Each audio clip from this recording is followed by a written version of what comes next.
We're going to continue the Livestream Studio with James Fayal. Come on up to the Livestream Studio chair and table. How are you? Good to see you. Doing all right, doing all right. We've spent a little bit of time together of late. Yeah. Up on stage. Talking a lot. Yes. Congratulations. Thank you. Was in the semifinals of the new Beverage Showdown, Showdown 16. Advanced to the final round, which will be tomorrow. Uh-huh. And how does it feel? Feels good. Feels good to get through that first bar. Still got, I think, the more difficult one coming up, but got some of the jitters out on that first one. So you didn't look like you were jittery. You looked like you were very confident up there. Yeah, I've had to do it a lot for pitching, but I don't think you ever completely get. I don't know. Maybe you do. You do it all so often, but there's always some level of butterflies, I think, but I do it very, very often, so I think that helps. So for viewers at home who may have missed the showdown or just don't know what Zest Tea is, sure. What is your brand? Sure. We make a line of tea-based beverages designed for energy and mental clarity. All of the teas have about 3 times the caffeine levels of traditional teas, putting us on par with coffees and energy drinks. The product has additional functional ingredients like L-theanine and B vitamins. And we are largely positioned in the tea section with some overlap in the energy drink section.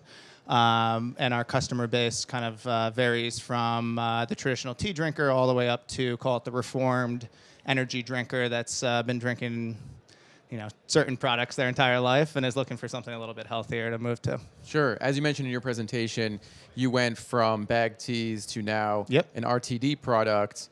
RTD, pretty difficult business to be in. Yes. Yeah. How are you feeling about it so far? Good. I think we did as much preparation as we possibly could. We spent 3 years in the bag tea market. We've been getting asked for a ready-to-drink product and iced tea products since day one. So it's not like we woke up one day and said, let's do this.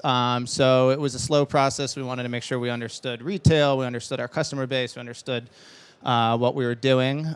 We spent, even before going into retail in the bag product, we spent 2 years only doing direct-to-consumer to learn our customer and kind of build traction there. And direct-to-consumer is still something like 70% of our revenue. So we try to do as much testing as humanly possible before coming out with a new product or coming out with a new line. So I think we knew a lot going into this. We spent a lot of time setting up partners and had a good idea of who we wanted to go for. But even then, we just finished up a reformulation, which we're super happy about. So you never get something perfect. I think the thing you got to do is constantly keeping your ear to the ground and iterate on what you're doing and then figure out what works. Mm-hmm.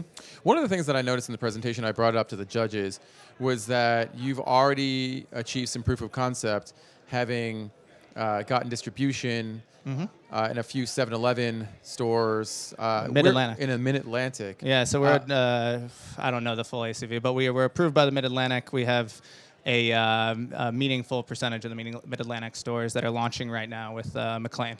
So it's one thing to get into 7-Eleven. Yeah. It's one thing to get into a retail chain. It's another thing to support that distribution. What are you guys doing to really make consumers aware of what you're selling and educate them as to what the product is all about? Sure. So I think that's where having some retail experience helped. The markets are very different. You have a lower velocity category like bag teas and a higher velocity category like ready to drink. Obviously, you can put a lot more bandwidth towards a higher velocity product. But we are rolling out a field sales team in the Mid-Atlantic. We have 2 people on our team dedicated to it. We have a set of contractors. We're going to be working with a couple groups that focus on merchandising. And then we're also doing price promotions, things that are from you do from a more centralized standpoint. That's kind of what we had to do in the bag tea market because it's really hard to pay for a demo in a low velocity category. Here we're doing a mix of that, demoing, just straight up merchandising. So it's definitely a bandwidth heavy game, and you got to have a lot of people on the ground, and you got to be able to afford that, which is often the hardest part. For sure. So for a show like this, for BevNET Live, I mean, what are you getting out of the show? What are your goals here aside from winning the showdown? Sure.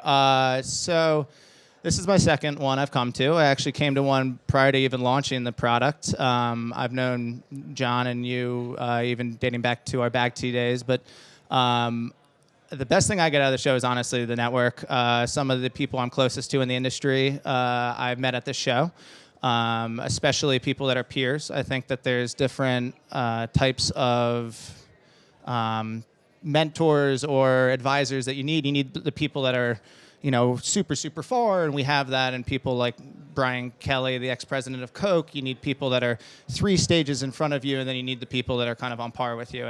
And sometimes it's that last group that's the hardest to find. And this is a place that kind of all those groups come together. You're going to see the super important people at a lot of different places, but having a place where you have hundreds of people that are similar stages to you is incredibly important and helps build that network.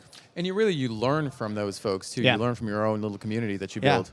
And you talk about distributors and like there's so much nuanced stuff in the ready-to-drink space that can make you or break you, especially when you're going into new markets. So just having people that work with a wide variety of distributors or wide variety of chains and knowing who to hit for what, or I'm having this production problem, how did you deal with it? It makes my life 1,000 times easier because I don't need to relearn all these things that these other groups have already learned. Yeah.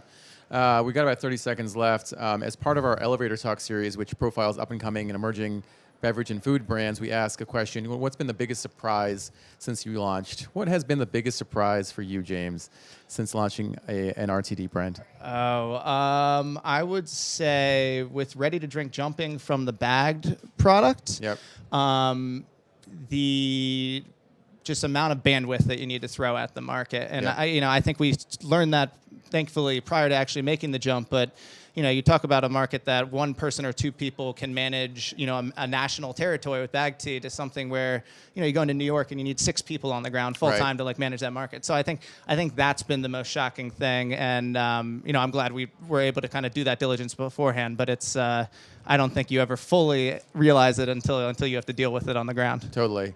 Well, I'm glad I really had this opportunity to sit down with you. Good luck tomorrow. Thank you. I appreciate it. Thank you for having me here, and thank you for putting together this awesome event. I really appreciate you saying that. Thank you. We'll see you soon. Talk to you soon,